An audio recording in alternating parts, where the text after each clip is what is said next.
BITSAT 2023 के first attempt के लिए अब जो है कुछ ही दिनों का टाइम रह गया है, बट जो टाइम रह गया है उसमें अब आपकी जो फाइनल प्रिपरेशन है उसको एकदम लास्ट इस पे जो है आपको अच्छे तरीके से फिनिश करना है। तो यहाँ पे ध्यान रखना है कि प्रॉपर हमारे जो है मॉक टेस्ट लग जाए, एलआरएन इंग्लिश सेक्शन को जो है आप इग्नोर ना करें, एंड बाकी जो है सारे कॉन्सेप्ट्स का प्रॉपर तरीके से जो है रिवीजन भी कर ले। एंड इनसे रिलेटेड हमारी वेबसाइट पे ऑलरेडी आपके लिए पैकेजेस भी अवेलेबल है जो कि सेकंड अटेम्प्ट तक वैलिड है। जैसे किसी को लॉजिकल रीजनिंग एंड इंग्लिश में अगर अभी भी दिक्कत है तो वो इस बैच को जरूर से चेक कर सकता है, जो कि आपका फर्स्ट अटेम्प्ट के पहले आराम से कंप्लीट हो जाएगा। And logical reasoning and English में आप एक अच्छा स्कोर ला सकते हो।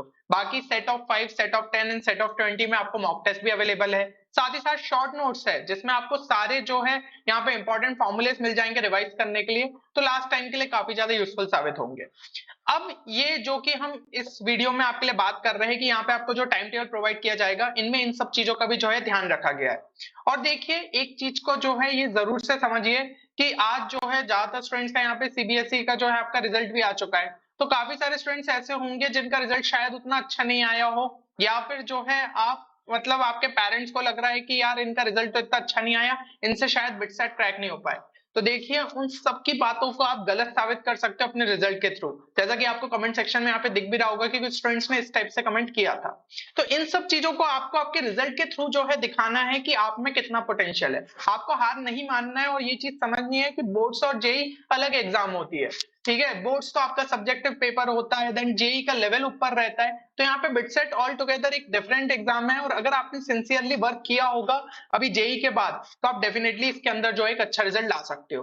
और ये चीज जो है पिछले साल भी हमने देखी थी कि कुछ स्टूडेंट्स के यहाँ पे 100 से लेकर 120 के आसपास स्कोर रहता था जेई मेंस में, बट बिटसेट में वो 270 प्लस ले आते थे, या फिर जो है जेई मेंस में 180 प्लस चला जाता था लेकिन बिटसेट में जो है उनका 270 से भी कम आता था। तो दिक्कत यही हो जाती है कि दोनों ही एग्जाम जो है डिफरेंट एग्जाम है और पूरा वर्क जो है आपको यहाँ पे एक प्रॉपर प्लान के हिसाब से वर्क करना रहता है और ये चीज समझनी रहती है कि आखिर एग्जाम में आपकी स्ट्रेटजी क्या रहे।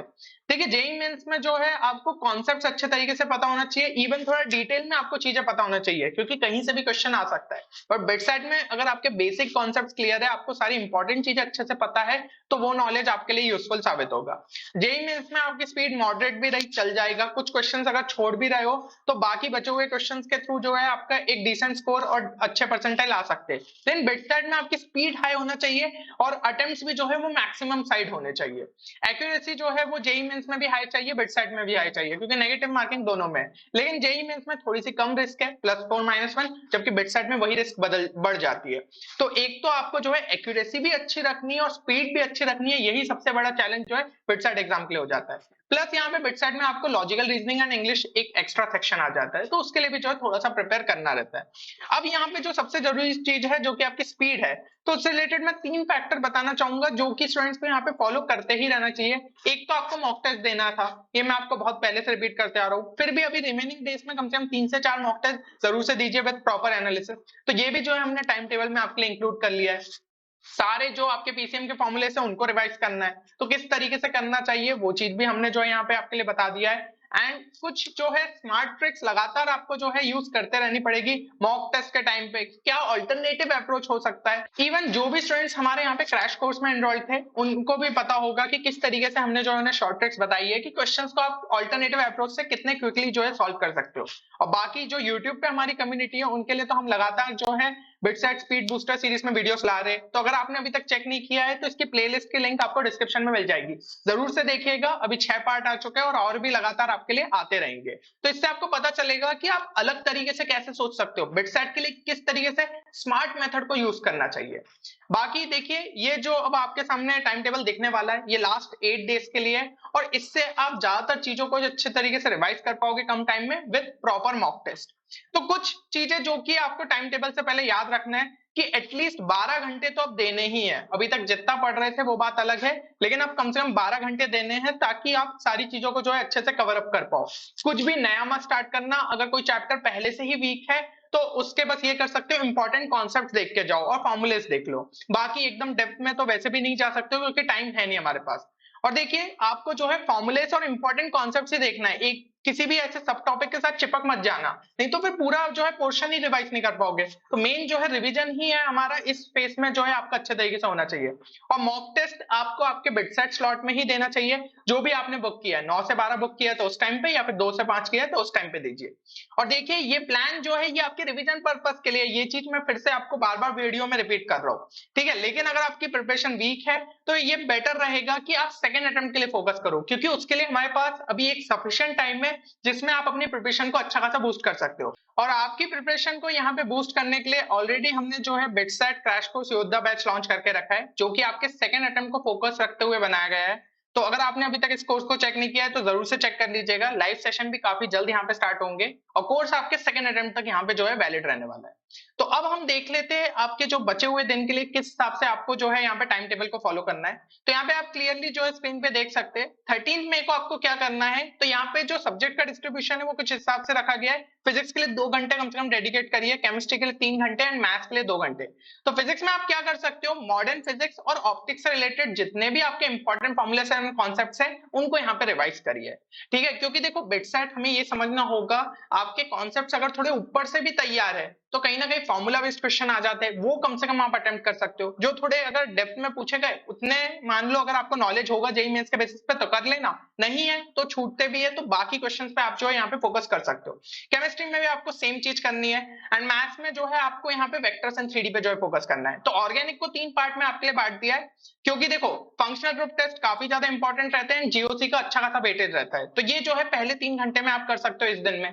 फिर अगले इसमें जो है आपके नेक्स्ट डे में आप इंपॉर्टेंट सारी रिएक्शंस देख सकते हो जितने आपके चैप्टर्स है। तो इंपॉर्टेंट रिएक्शंस से मेरा मतलब है कि नेम रिएक्शंस पे स्पेशली फोकस करें, और इंपॉर्टेंट अब आपको समझ में आ गया होगा कि जेईई मेंस के हिसाब से कौन कौन सी इंपॉर्टेंट रहती है, तो उनको जो है ध्यान से देख के जाइए। और बाकी जो ऑर्गेनिक से रिलेटेड अगर कुछ और इंपॉर्टेंट कॉन्सेप्ट्स आपको समझ में आ रहे तो उन पे जो है फोकस कर लीजिएगा, स्पेशली जो आपके लास्ट के चैप्टर्स हो जाते हैं। फिर मैथ्स में जैसा कि देखा vectors and 3D, then differential calculus आपने कर लिए, इंटीग्रल कैलकुलस के चैप्टर्स कर लिए, एंड ऐसे ही जो है फिजिक्स में आपकी सारी चीजें मार्क्ड है। अब ये चीजें तो 8 घंटे में आपका पीसीएम ने आपने जो है अच्छे तरीके से रिवाइज किया है। इसके अलावा 13 को जैसे कि आपको मॉक टेस्ट एक मॉक टेस्ट दीजिए, 3 घंटे का दिया और 1 घंटे में जो है इसका क्विक एनालिसिस किया कि आखिर आपकी गलती कहाँ हुई और किन पोर्शन पे आपको वर्क करना है। तो जिन पोर्शन पे वर्क करना है उसको फिर जो है अगले दिन के 3 घंटे में जो है तैयार कर सकते हो। अगर कोई स्पेसिफिक पोर्शन काफी वीक लग रहा होगा तो उस पर थोड़ा सा फोकस किया कि एक्चुअल में मिस्टेक कहाँ पे हुई थी और उसको जो है पोर्शन को अच्छे से समझ लिया, तो ताकि नेक्स्ट मॉक टेस्ट में आप गलती नहीं करो। साथ ही साथ लॉजिकल रीजनिंग को 1 घंटा और देना है। तो इस तरीके से ये 4 घंटे जो है आप यहाँ पे डिस्ट्रीब्यूशन रख सकते हो। फिर जो है ऑल्टरनेटिव डे पे जो है फिर से आपको यहाँ पे मॉक टेस्ट 2 देना है एंड देन ऑल्टरनेट डे पे फिर से आपने जो है उनकी मिस्टेक्स को समझा और फिर लॉजिकल रीजनिंग को 1 घंटा दिया। बाकी फिजिक्स का तो इसी तरीके से जो है आपका चल रहा है। तो इलेक्ट्रोमैग्नेटिज्म के जो 2 दिन आपके उसमें आधे आधे चैप्टर्स बांट लिए और कंप्लीट किया। और क्लास 12 पे जो है थोड़ा फिजिक्स में एक्स्ट्रा फोकस रखा क्योंकि हल्का सा रिलेटिवली आपका थोड़ा वेटेज ज्यादा रहता है, तो इसलिए उसके चैप्टर्स पहले रख दिए। अब यहाँ पे जो है नेक्स्ट इस पे अगर हम आए तो 17 से लेकर 20 मई में फिर जो बाकी बचा हुआ पोर्शन है उस पर आपने थोड़ा फोकस कर लिया। और यहाँ पे आप देख सकते हो कि इस तरीके से मॉक टेस्ट 3 दिया, फिर 1 आवर का quick analysis, then mock test 4, 1 hour का क्विक एनालिसिस। और पिछले इसमें हमने जो है लॉजिकल रीजनिंग पे फोकस कर लिया। आप थोड़ा इंग्लिश को जो है रिवाइज कर सकते हैं, जो जो भी टॉपिक्स आपके ब्रोशर में गिवन है। और यहाँ पे एलजेब्रा के लिए हमने 3 दिन इसलिए रखे क्योंकि मैथ्स में जो है एलजेब्रा बड़ा पोर्शन रहता है, तो यहाँ पे थोड़ा सा टाइम लग जाएगा उन चैप्टर्स के फॉर्मूलेस देखने में, तो अच्छे से जो है फॉर्मूलेस देख लीजिए। और जैसे कि कोनिक्स थोड़ा बड़ा है तो मान लो उसके अगर कुछ छूट जाते हैं तो इस दिन भी जो है आप थोड़े बहुत कंप्लीट कर सकते हो, है ना। तो देखो याद रखिए रिवीजन का टाइम है। अब यहाँ पे ऐसा नहीं है कोई चैप्टर आपको स्टार्ट करने बोल दिया या फिर कोई बोले कि स्क्रैच से जो है आप एकदम बहुत बढ़िया कर लोगे, तो ऐसा नहीं हो पाएगा। फिर आपको सेकंड अटेम्प्ट पे ज्यादा फोकस करना चाहिए। बाकी जिनकी तैयारी अच्छी है इससे आपकी और बेहतर हो जाएगी। तो इस शेड्यूल को जो है प्रॉपर तरीके से फॉलो करना और कंप्लीट पीडीएफ जो है वो आपको टेलीग्राम ग्रुप पे मिल जाएगी, तो आप वहां से भी डाउनलोड करके जो है अपना यहाँ पे सेट कर सकते हो कि इस हिसाब से आपको जो है वर्क करना है। और ध्यान रखिए सिर्फ यहाँ पे जो है कुछ और दिन रह गए, फिर आप अपनी कंप्यूटर स्क्रीन के सामने होंगे, 3 घंटे का पेपर खत्म होगा और आपकी स्क्रीन पे जो है आपका यहाँ पे स्कोर दिख जाएगा। तो बिटसेट ही कुछ एग्जाम्स में आपकी जो है ऐसी आती है जिसके अंदर आपको स्कोर जो है आपका टेस्ट सबमिट करने के बाद दिख जाता है, और जैसे ही वो स्कोर आपको दिखेगा ये चीज आपको पता चल जाएगी कि क्या आप जो है बिट्स पिलानी के हिस्से बन पाओगे या फिर नहीं। और इनकेस अगर आपको लग रहा होगा कि शायद उतना बढ़िया स्कोर नहीं आया तो सेकंड अटेम्प्ट है, गलतियों को सीखना, प्रॉपर तरीके से एनालाइज करना और डेफिनेटली आप इसका जो है हिस्सा बन सकते हो। बाकी एक चीज जो है है जरूर से मेंशन करिएगा कमेंट सेक्शन में आपका फेवरेट कैंपस कौन सा है और आप यहाँ पे कौन सी ब्रांच को जो है चाहते हो कि भाई यही ब्रांच मिले। तो ये चीज मैं जरूर से जानना चाहूंगा और अगर कोई स्पेसिफिक रीजन है तो वो भी जरूर से आप मेंशन कर सकते हैं। चलिए तो उम्मीद करता हूँ इस वीडियो से आपको जरूर मदद मिलेगी। मिलते हैं अगले वीडियो में, तब तक के लिए take care and good bye.